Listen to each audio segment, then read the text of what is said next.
The current global monetary system is faced with a plausible outcome that is devastating for fiat currencies. The US dollar, by virtue of being the world's reserve currency, will likely perform better than other currencies, but it too will eventually reach a point of no return. Here's why. The US monetary system relies on creating money through debt.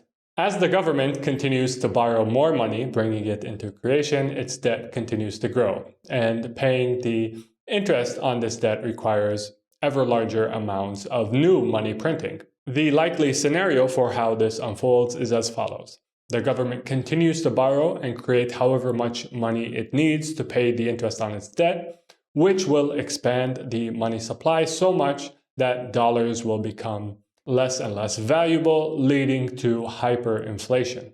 At this point, the government will find it increasingly difficult to find lenders. After all, who wants to be paid in the future in a currency that is likely going to be worth a lot less?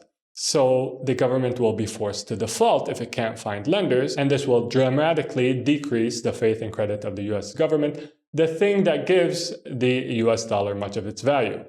In my assessment, this scenario isn't so much a question of if, as much as it is a question of when.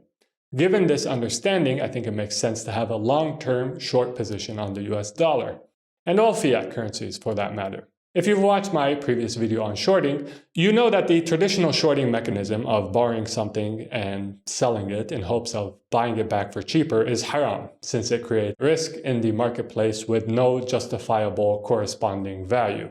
For more on why this is, watch my video on shorting, linked to here. That said, it's still possible to profit from a falling US dollar in a halal way. This can be done by investing in assets that will appreciate in value faster than the dollar depreciates. Assets that fit this bill include, number one, stocks. While inflation peaked at 9% in the last 12 months, PIF's growth portfolio saw a return of 55%, more than protecting those who own our stocks from the effects of inflation during this period. However, not all stocks are created equal when it comes to protection from inflation.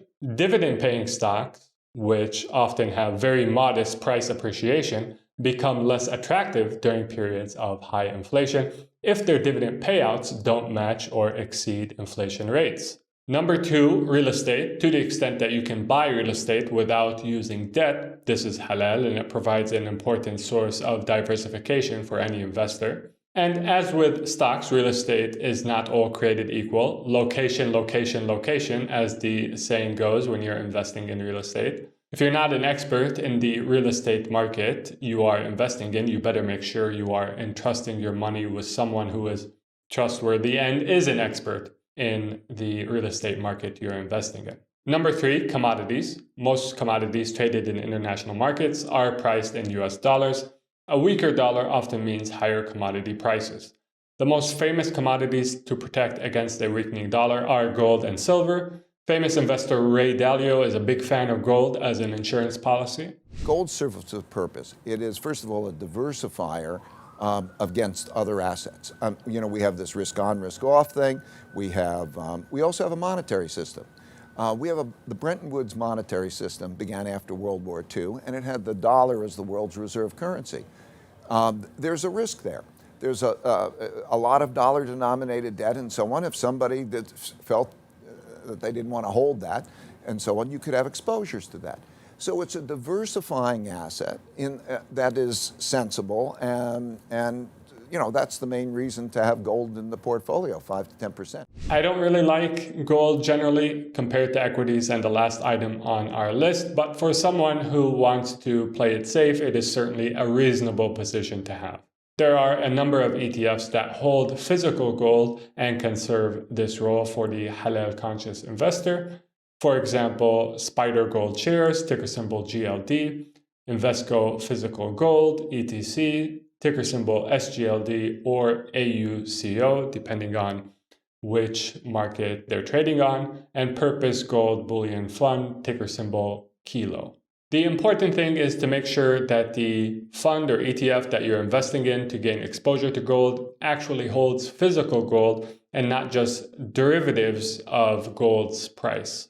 The fourth asset on our list are decentralized proof-of-work cryptocurrencies. These are digital assets with a supply that is determined by code, not subject to the whims of self-interested people, whose creation requires a certain amount of computer processing work to be spent. Examples of cryptocurrencies that fit this bill are Bitcoin, Litecoin, and Dogecoin. I think all three are reasonable additions to a crypto portfolio in order to protect against inflation. The bottom line is that fiat currencies and the US dollar are on a collision course with a destiny that likely includes hyperinflation and default. You can seek refuge from this crisis by owning real assets such as stocks, real estate, commodities, and a select few digital assets. And I want to emphasize a select few because a lot of digital assets and projects are garbage and you want to avoid them. You can follow what I'm buying by becoming a PIF member. Year to date, we're up nearly 100%. That means that people who have followed our portfolio since the start of the year have nearly doubled their money, which is not too bad. So check out the benefits of the membership, link in description. Like if you like, subscribe for more. With salam.